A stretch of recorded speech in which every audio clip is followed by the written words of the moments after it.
Rare earth mining is quietly but devastatingly transforming the mountains of Southeast Asia, especially in Laos and Myanmar. Once lush and vibrant, these landscapes are now marked by scars of extraction as the global demand for rare earth elements continues to surge. These minerals, essential for everything from smartphones to electric vehicles and renewable energy technologies, have become the backbone of modern innovation. Yet, the true cost of their extraction is often hidden from view, unfolding far from the eyes of the world in remote, vulnerable regions. Since 2022, at least 27 new mines have appeared in Laos, often in protected areas, violating conservation laws and operating with little oversight. These sites are frequently established deep within forests that were once off-limits, threatening endangered species and disrupting delicate ecological balances. The rapid pace of development has outstripped the ability of local authorities to monitor or regulate these operations, leaving vast tracts of land exposed to unchecked exploitation. Neighboring Myanmar's Golden Triangle is also seeing a surge in unregulated mining, turning once pristine landscapes into industrial wastelands. The region, already notorious for lawlessness and illicit trade, has become a hotspot for rare earth extraction, with forests cleared and hillsides gouged open.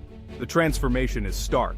What was once a thriving ecosystem is now a patchwork of barren earth and toxic pools, with little hope of natural recovery.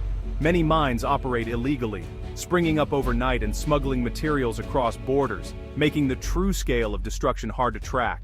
These shadowy operations evade taxes, ignore safety standards, and often employ vulnerable local workers in hazardous conditions. The minerals extracted are funneled into global supply chains, their origins obscured, while the environmental and social costs remain local and devastating. The rapid expansion is triggering an environmental crisis for the Mekong River basin, a lifeline for millions. Toxic runoff from mining sites seeps into rivers and streams, contaminating water supplies and threatening fisheries that sustain entire communities. The Mekong, one of Asia's great rivers, is now at risk of becoming a conduit for pollution, with consequences that could ripple far downstream. These mines are often at the headwaters of major rivers, threatening to inflict long-lasting, possibly irreversible damage on fragile ecosystems. The destruction of riverbanks and wetlands not only endangers wildlife, but also undermines the livelihoods of farmers and fishers who depend on clean water. Once these ecosystems are damaged, recovery can take decades, if it happens at all. Foreign investors, lured by profit, are accelerating the devastation, with little regard for environmental fallout. International companies and financiers see opportunity in the region's lax regulations and abundant resources, pouring money into projects that prioritize short-term gain over long-term sustainability. Local communities, meanwhile, are often left out of decision-making processes, their voices drowned out by the promise of economic growth. Invasive methods, like in situ leaching, use harsh chemicals, often leading to widespread contamination and turning green hillsides into barren wastelands. These chemicals can seep deep into the soil and groundwater, poisoning crops and livestock, and posing serious health risks to nearby residents. The environmental damage is not limited to the immediate area. It can spread far beyond, affecting entire regions for generations. The scars left behind are stark reminders of the hidden environmental cost of our modern technology. Abandoned pits, polluted soils, and destroyed vegetation serve as lasting evidence of the price paid for progress. These wounds on the landscape are not easily healed, and their impact will be felt long after the mines have closed and the profits have been spent. This is the new frontier of rare earths, one with a price few see, but many will pay. As the world races toward a greener, more connected future, the burden of that progress falls heaviest on those least able to bear it.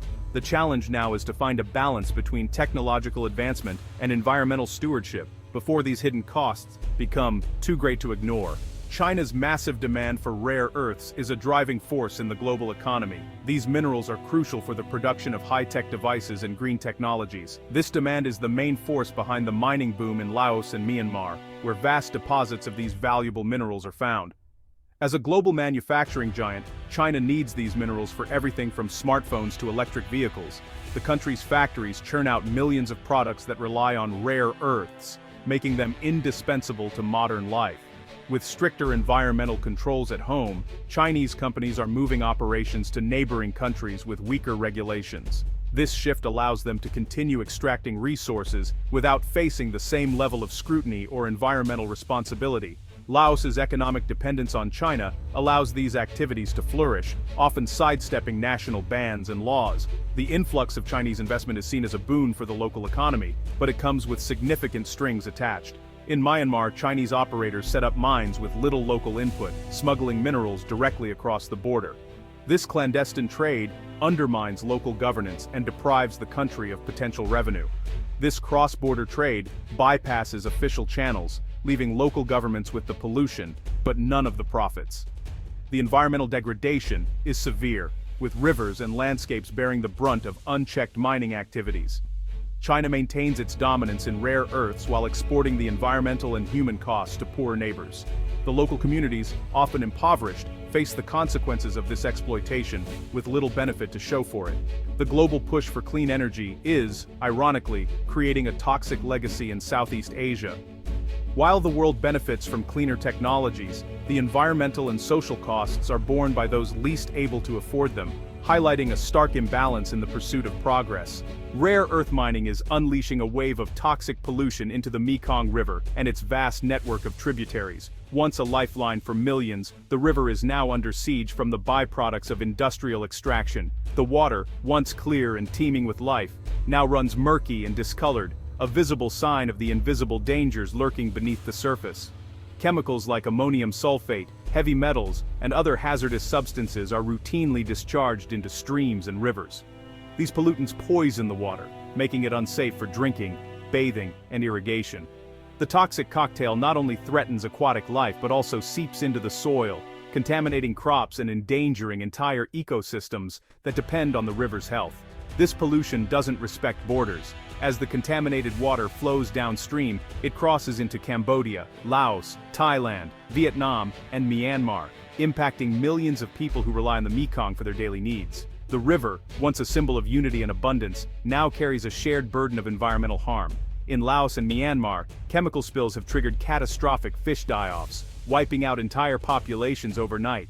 For local communities, this means the loss of a vital food source and the collapse of traditional livelihoods. Fishermen return with empty nets, and families struggle to find safe food and water.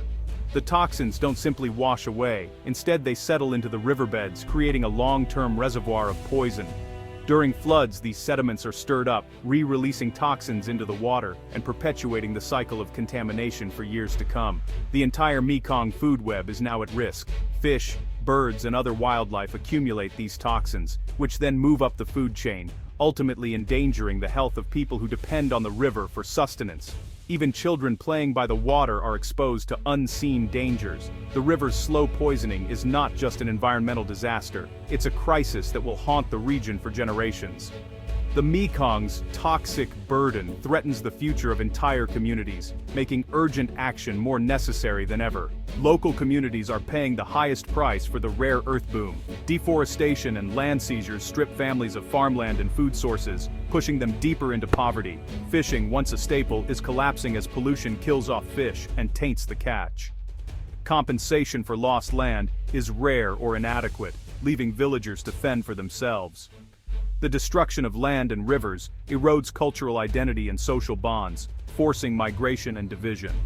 Economic promises from mining rarely reach locals. Instead, they inherit poverty and loss. The social and environmental costs are tearing communities apart. Toxic chemicals from rare earth mines are causing a growing health crisis. Villagers report skin rashes and lesions from contact with polluted water, but these are just the surface symptoms. Fear of contaminated food and water is widespread, undermining confidence in local produce and fish. Seasonal floods spread toxins further, poisoning fields and homes. Chronic exposure to heavy metals leads to kidney failure, neurological disorders, and cancer, especially in children. The true human cost may not be known for years, but the damage is already mounting. The region faces a public health emergency with no clear end in sight. Laws meant to control mining are failing across Southeast Asia. In Laos, national bans are ignored as local officials grant permits under economic pressure. Many mines operate illegally in remote protected areas, thriving on weak enforcement and corruption. Environmental agencies are underfunded and outmatched by powerful mining interests. Some officials are complicit, covering up pollution, or benefiting from illegal operations. Without strong political will and a crackdown on corruption, regulatory failures will persist. Communities remain unprotected as destructive mining expands unchecked.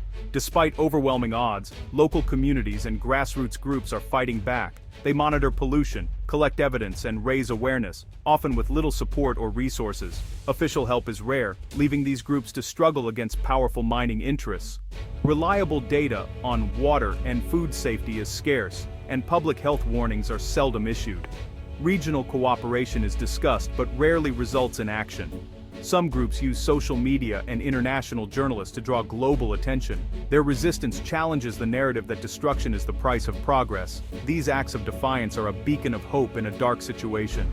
The rare earth crisis is not just local, it's a regional and global emergency. Polluted rivers cross borders, spreading contamination and hardship throughout Southeast Asia. Economic dependence on China makes environmental protection difficult, as profit trumps sustainability.